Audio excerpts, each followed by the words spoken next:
그 판타지 소설책을 보게 되어지면 거기에 이제 여러 직업군들이 나옵니다. 그러니까 요즘에 게임들 중에서도 이제 그런 판타지 소설을 기반으로 해서 이제 게임 플레이할 수 있는 그 게임 캐릭터들이 정해지는데, 이제 그 나오는 직업군 중에 뭐 전사도 있고 마법사도 있고 뭐 이제 활을 쏘는 활도 있고 또 여러 가지 직업들이 있는데, 그 중에 하나가 요즘에 나오는 그 판타지 소설이나 이런 데 나오는 직업군 중에 하나가 뭐냐면 신관들이 있습니다. 신관들. 그 신관들이 하는 일이 무엇이냐면, 주로 이제 그 신관들이 하는 일은 치유를 하는 것을 합니다. 그러니까 신관들이 자기들이 가지고 있는 신성력이라 그래서 자기들이 믿는 신들을 믿는 믿음으로 말미암은 이제 신성력을 발휘해서 이제 그 파티, 그 함께하는 동료들을 치료하거나 또 싸울 때 더욱더 잘 싸울 수 있도록 이제 힘을 북돋아 주는 그런 역할들을 하게 되어지는데, 제가 이제 이런 말씀을 드리는 이유가 갑자기 뭐 판타지 소설을 설명하기 위한 게 아니라, 거기에서 나오는 이제 신관이라는 직업이 결국 그 힘을 나타낼 수 있는 발현되어지는 근거가 어디에 있냐면 자기가 믿는 신을 향한 믿음입니다. 그리고 당연히 믿음이 좋으면 능력이 더 커질까요, 약해질까요? 커지는 거예요. 능력이 더 커지는 거예요. 그러니까 치료할 수 있는 능력이 더 커지고, 버프를 줄 수 있는 사람, 더 잘 싸울 수 있도록 그 힘을 줄 수 있는 능력도 더 커지는 거예요. 그러니까 하나님을 믿지 않는 사람들, 또 어떤 신을 믿지 않는 사람들도 결국에는 어떤 신을 믿는 사람들이 가지고 있는 그들의 믿음을 확인할 때, 그들의 믿음을 무엇으로 저 사람 참 믿음이 좋아 라고 판단할 수 있느냐면, 그들이 가지고 있는 그 믿음으로 말미암은 기적을 보면서 저 사람 참 믿음이 좋아 라고 판단하고 있는 그런 모습들이 거기에 이제 비추어지는 거죠. 그런데 여러분, 우리는 우리 성경을 통해서 우리 특히나 기독교인들, 그러니까 성경을 통해서 우리가 하나님의 자녀라고 하는 그 그리스도인들은 믿음이, 단순하게 믿음이 좋다라는 것은 그 믿음으로 말미암아 어떤 기적이 발현되어지느냐로 그 믿음의, 소위 말한다면 크고 작음이 결정되지 않는다는 사실을 우리는 알아야 몰라요? 알죠? 그러니까 그 믿음은 온전히 무엇과 연관되어져 있냐면, 하나님, 우리 주 예수 그리스도를 통하여 그 하나님과의 관계 속에서 우리의 믿음은 형성이 되어져 있죠. 그러니까 그리고 그 관계라는 것이 우리 기독교 안에서 굉장히 중요한 이유는 뭐냐면, 이 관계라는 것이 단순히 어떤 뭔가의 기적을 내가 행했다라는, 그러니까 하나님이 주신 그 하나님을 향한 믿음의 크기에 따라서 하나님이 주신 능력으로 말미암아 내가 어떤 기적을 행했다라는 것으로 믿음이 결정되는 게 아니라, 얼마나 내가 하나님을 아는가, 그리고 또 하나님을 알기에 내가 하나님의 말씀대로 살아갈 수 있는가라는 거죠. 그러니까 우리가 성경 안에서 우리에게 보여주는 믿음의 그 사람들의 모습을 보면, 그들은 어떤 큰 능력을 나타냈느냐로 하나님이 그들을 믿음의 사람으로 보는 것이 아니라, 그들의 삶에서 누구를 붙잡고 있고, 또 그들의 삶 속에서 누구를 의지하며 살아가며, 또한 그들의 삶 속에서 하나님이 주신 말씀, 소위 말하는 하나님의 법과 하나님의 규례를 지키느냐 안 지키느냐가 그들의 삶에서의 믿음을 하나님이 판단하고 계시는 그 모습입니다. 우리가 요한계시록을 볼 때, 특히나 이제 11장에서 나오고 있는 이 두 증인을 보면, 결국 이 두 증인은 무엇을 뜻하냐면,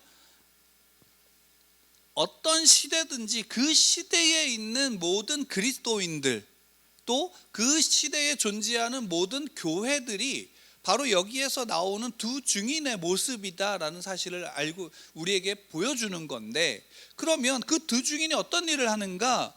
결국 이 10장부터 11장에서 이야기하고 있는 두 증인의 모습은 소위 말하는 증거를 전하는, 그러니까 복음을 전하는 자들로서의 모습이에요. 그들에게 그 외에 다른 것이 있나요, 없나요?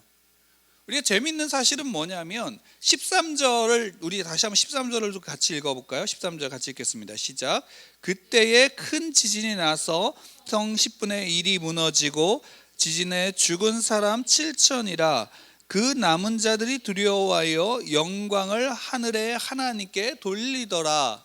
그러니까 영광을 하나님께 돌리더라 나오고 있는데, 이 사람들이 어떤 사람들이냐면 지금 이제 11장에서 나오고 있는 두 증인들의 증거, 그러니까 그들의 증언을 듣는 사람들이에요. 달리 얘기하면 9장에서 보면 20절 이하에 이제 하나님이 그 재앙을 내리셨음에도 불구하고 그 재앙을 통해서 경험했던 이들이 9장 20절에 보면 이렇게 보여지고 있어요. 9장 20절에 이 재앙에 죽지 않고 남은 사람들은 손으로 행한 일을 회개하지 아니하고 오히려 여러 귀신과 또는 보거나 듣거나 다니거나 하지 못하는 금은 동과 목석의 우상에게 절하고 또 그 살인과 복술과 음행과 도둑질을 회개하지 아니하더라. 그러니까 이들은 지금 하나님의 심판의 재앙 속에서도 회개했어요, 안 했어요? 안 했어요. 그러니까 단순하게 여러분 출애굽 당시에 모세를 통해서 하나님이 10가지 재앙을 보이셨어요. 그 10가지 재앙을 보고 경험한 바로는 회개했나요, 안 했나요? 회개하지 않았죠. 바로 그 사람들이라는 얘기예요. 그들이 결국에는 누구를 죽이냐면 이 두 증인을 죽여요. 우리 7절에서 봤던 장면이 그건데, 이제 그들의 증언이 마무리되어지는 시기에 다 마친 다음에 어떻게 하냐면 이 두 증인을 무적행의 짐승이 나와서 죽여요. 그리고 세상 사람들은 어떻게 하냐면, 믿지 않는 자들은 그것을 동조했고 그것과 함께 했던 사람들이에요. 그 사람들이 그 두 증인을 죽이고 그 증인을 죽인 다음에 장사를 지내지 못하는 수치를 줘요. 그러니까 여러분 그 이제 고대 근동이든 유대인이든 어떤 사람이 죽었을 때 그 사람의 죽음을 애도하지 못하게 하는 것은 여러분 굉장한 수치를 주는 거예요. 이게 성경에서의 모습이거든요. 그러니까 예수님을 십자가에서, 그러니까 로마의 시대에 예수님 십자가에서 돌아가셨을 때 그 돌아가신 그 예수님을 보면서 나무에서 달린 자마다 성경은 뭐냐면 저주에 달렸다라고, 저주를 받았다라고 얘기를 하고 있는데, 그 이유가 뭐냐면 나무에 달린 자는 범죄한 자들인 자인 거예요. 그리고 그 범죄한 자들은 장례를 지내요, 안 지내요? 안 지내는 거예요. 그러니까 로마 시대 때 가장 극형이 십자가형도 마찬가지예요. 십자가에서 달려서 그들이, 우리가 이제 예수님은 굉장히 짧은 시간에 돌아가셨지만 원래 십자가형은 그냥 매달아 놓고 몇 날 며칠을 거기서 그냥 두는 거다라는 사실을 우리가 알고 있어요. 그러니까 그러면 모든 피가 어떻게 하냐면 못 박힌 곳이나 이런 상처받았던 거 다 떨어지면 그때 그 시간 동안, 죽는 그 시간 동안 받는 모든 고통을 고스란히 그냥 다 경험하는 거예요. 그리고 그 소리를 밤새도록 그 십자가가 그 십자가가 세워진 그 동네에 있는 모든 사람들은 그 소리를 들어요, 못 들어요? 그 십자가형에 매달린 사람의 외침과 고통과 절망과 좌절을 다 고스란히 듣는 거예요. 그러면 다른 사람들이 그 사람을 보면서 감히 로마에 반역하는 행위를 할까요, 안 할까요? 엄두를 못 내는 거죠. 그러니까 그것 자체가 뭐예요? 그럼 십자가에 그냥 매달아 둔다, 죽음을 그냥 거기에 매달아 두고 내버려 둔다라는 건 뭐예요? 그 사람을 수치스럽고 고통스럽고 더 절망 가운데 비춰지게 내버려 두는 거란 말이에요. 그러니까 두 증인의 무적행에서 나온 짐승이 그 두 증인을 그러니까 전 싸우고서 죽이고 어떻게 해요? 3일 반 동안 그냥 내버려 두는 거죠. 수치를 주고 절망을 주고 고통을 주는 거예요. 수치의 시간이에요. 환난의 시간이라는 거죠. 근데 그 두 증인이 결국에는 어떻게 해요? 나중에 다시금 그 은혜로 부활해서 다시금 살아나는데, 살아났을 때 나타나는 그 일들로 말미암아 어떤 일이 벌어지냐면, 회개하지 않던 이들이 어떻게 하고 있어요? 회개하는 일이 나타나는 거예요. 그러면 여기에서 우리가 적어도 여기서 한 가지 볼 수 있는 건 뭐냐면, 결국 이 땅 가운데서 복음이 비추어지고 복음으로 말미암아 회개하는 일이 나타나게 하나님이 맡겨두신 그 굉장히 영광스러운 사역을 맡겨두신 존재들이 누구냐면 교회라는 거예요. 성도들이다라는 사실이에요.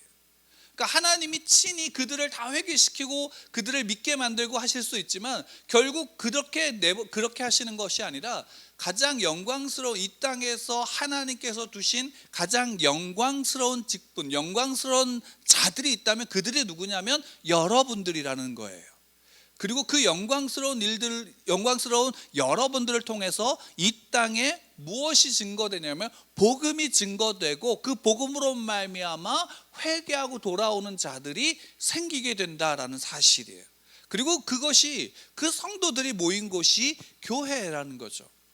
이 사실을 이 두 증인을 통해서, 두 증인의 모습을 통해서 요한은, 또 하나님은 우리에게 알려주고 있는 거죠. 우리가 이 땅에서 살아갈 때, 이 땅에서 살아가는 모든 그리스도교인들에게 하나님이 주신 유일하신 한 가지의 뜻이 있다면 바로 성도들로 말미암아 이 땅에, 성도들로 말미암아 예수 그리스도가 증언되어져야 한다라는 사실이에요.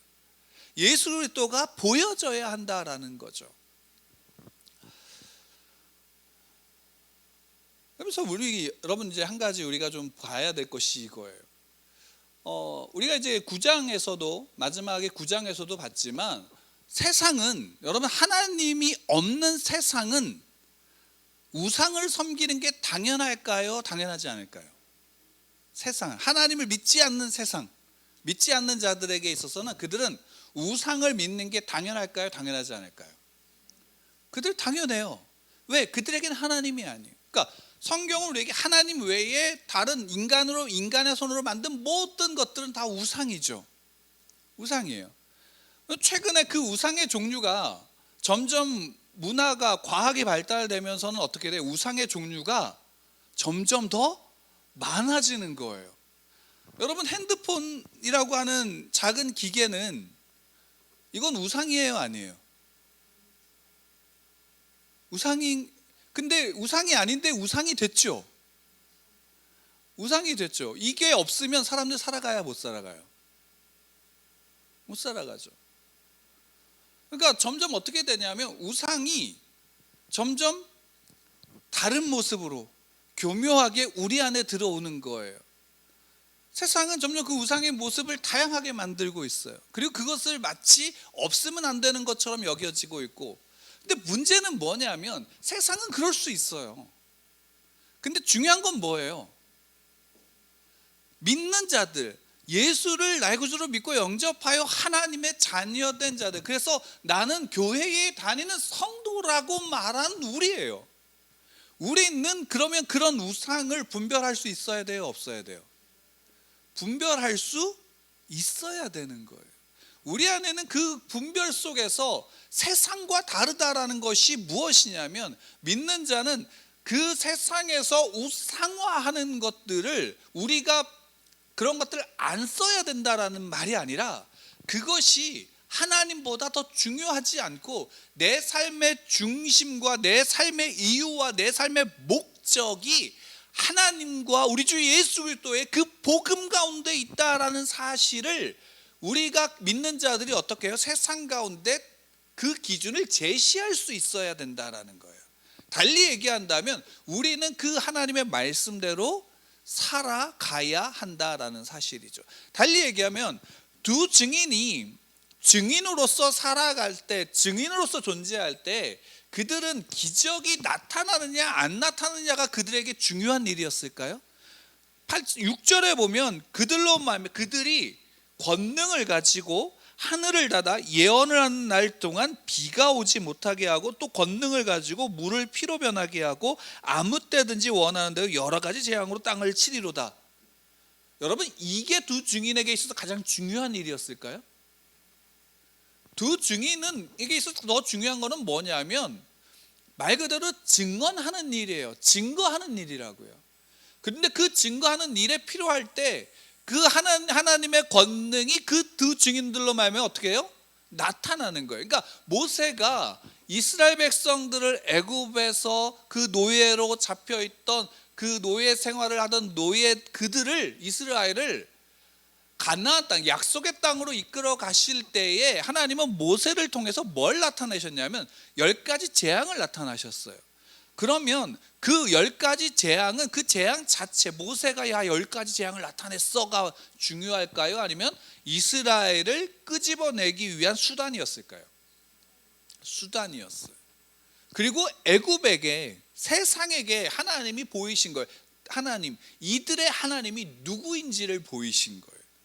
참된 신이 누구인지를 보이셨던 것뿐이지 더 중요한 건 하나님의 백성을 약속의 땅으로 이끌어 가시는 게 하나님께 가장 중요한 목적이었고, 모세는 그것을 알기에 그 과정 속에서 항상 하나님께 묻고 그 길을 나아가고, 구름 기둥과 불 기둥이 움직일 때에 움직이고 멈춰서면 몇 날 며칠이든 몇 년이든 그 자리에 멈추어 있었던 것이죠. 말 그대로 모세가 애굽에서 가나안 땅, 이집트에서 가나안 땅까지 가는 길을, 약속의 땅까지 가는 길을 몰랐을까요? 그 길을 모르지 않았을 거예요. 왜냐하면 그 이집트의 모든 학문을 다 배운 사람이 모세잖아요. 그 길과 전략과 전술과 가는 길, 어디로 가야지 가장 빨리 갈 수 있는지를 다 알고 있었음에도 불구하고 자기가 가지고 있는 지식으로서가 아니라 눈앞에 인도되어지는 하나님의 불기둥과 구름기둥을 보고 거기에 자기를 맞춰갔다는 사실. 두 증인이 했던 일도 마찬가지예요. 여러분, 이 땅에서 그리스도인들이 예수님이 말씀하신 것처럼 환난을 당하나 승리했다라는 사실이 우리에겐 중요한 거예요. 우린 이 땅에서 환난을 당하지만 결국 승리한다라는 거죠. 왜?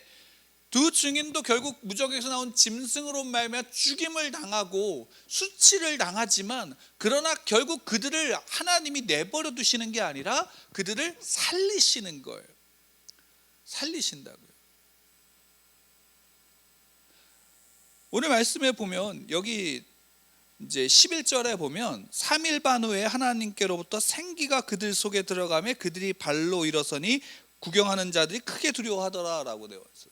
3일 반이라는 숫자가 나오죠. 이 3일 반이라는 게 다니엘서에서 보면 그 짐승이 7장 21절인가 거기에 이제 짐승이 올라와서 3년 반 동안 이스라엘을 괴롭히는 장면이 나와요.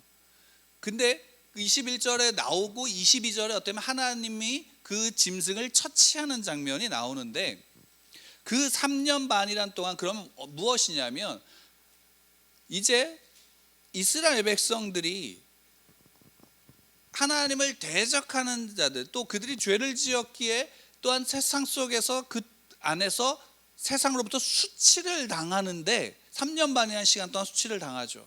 근데 재밌는 건 뭐냐면, 그러면 그 3년 반이라는 숫자처럼 차라리 여기 3년 반이 나오면 다니엘서와 연관되겠다라고 하지만 여기는 지금 3일 반이라고 나왔어요. 그러니까 3일이라는 것은 결국 또 누구와 연관되냐면 예수 그리스도께서 십자가에서 죽으신 다음에 며칠 만에 부활하셨어요. 3일 만에 부활하셨잖아요. 그러니까 이게 두 개가 합쳐진 거예요. 그러니까 예수님이 십자가에서 죽으신 기간은 예수님이 어떤 상황이냐면 예수님이 수치를 당하신 기간이죠. 이 세상에 하나님은 예수 그리스도를 대적하는 자들을 말해 십자가에서 죽으시고 수치를 당하신 거예요.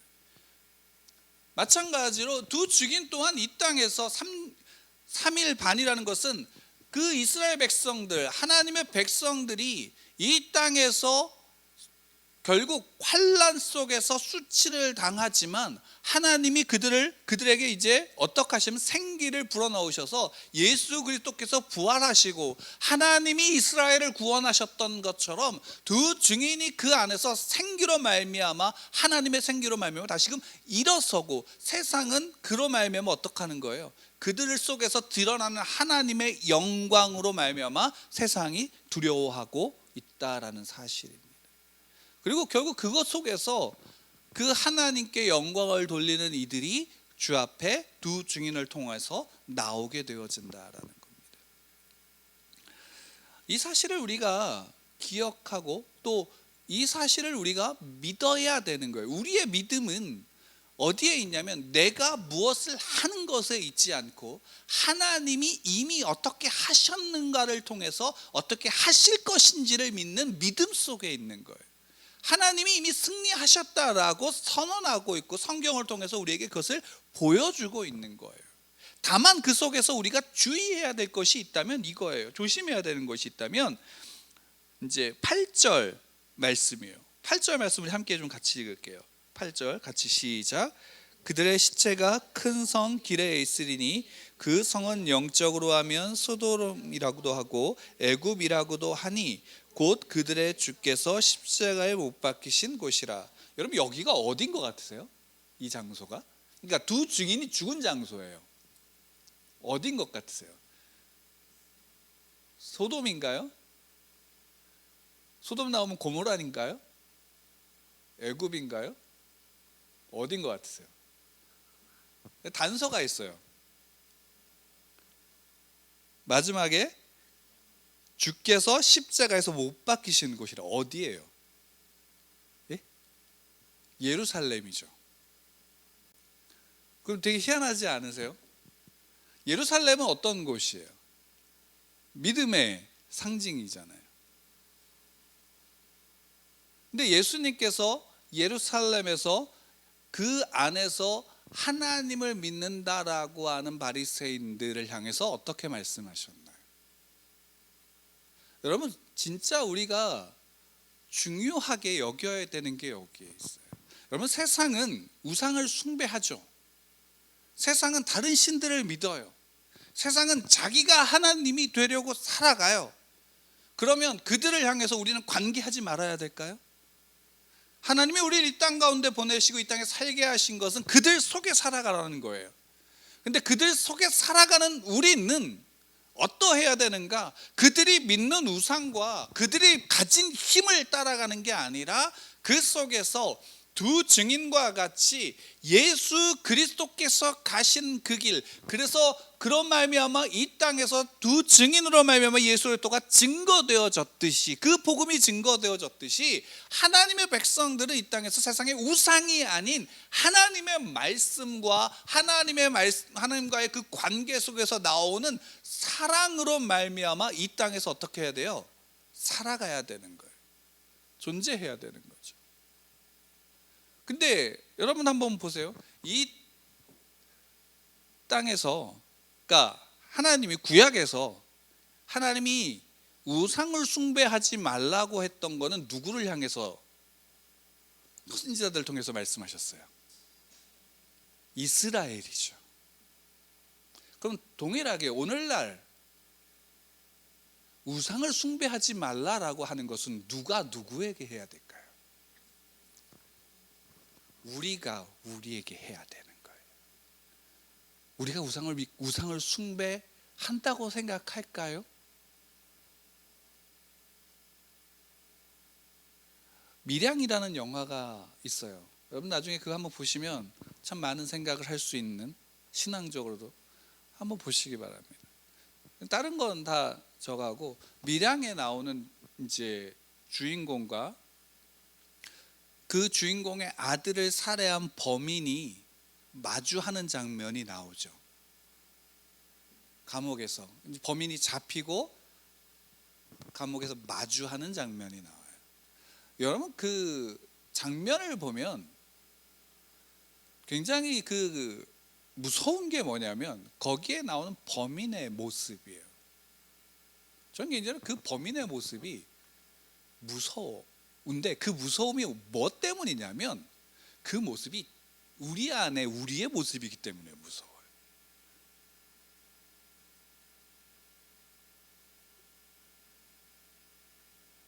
그리고 그 모습이 저는 개인적으로 우상을 숭배하는 그리스도인의 모습이라고 봐요. 하나님을 우상화로 만들어 버리고 거기에서 자기의 사람다움을 잃어버린. 여러분 두 증인은 그 나온 범인의 모습이 두 증인의 모습일까요? 한번 생각해 보세요.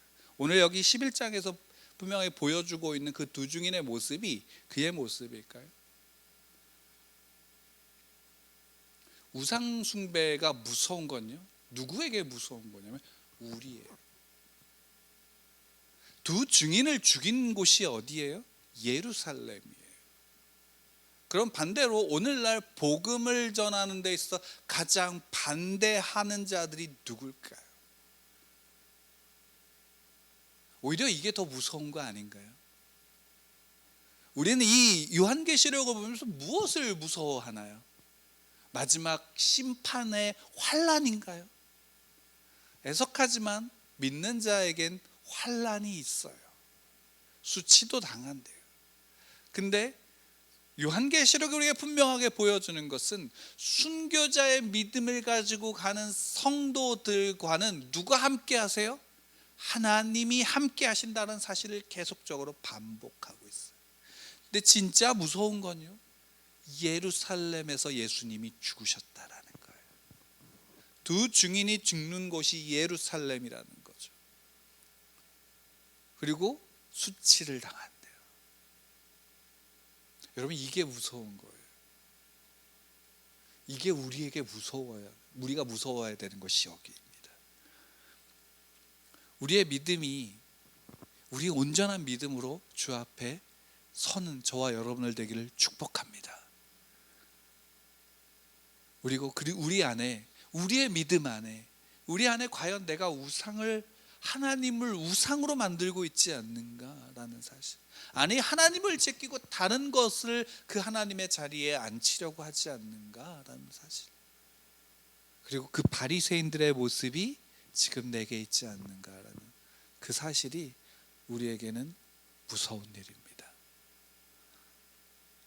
그렇기에 우리는 기도하고, 그렇기에 우리는 그 안에서 우리의 삶 속에서 하나님의 온전하신 뜻이 무엇인지 분별하기 위해서 날마다 기도하고 주의 말씀을 붙잡고 나아가야 하는 것입니다.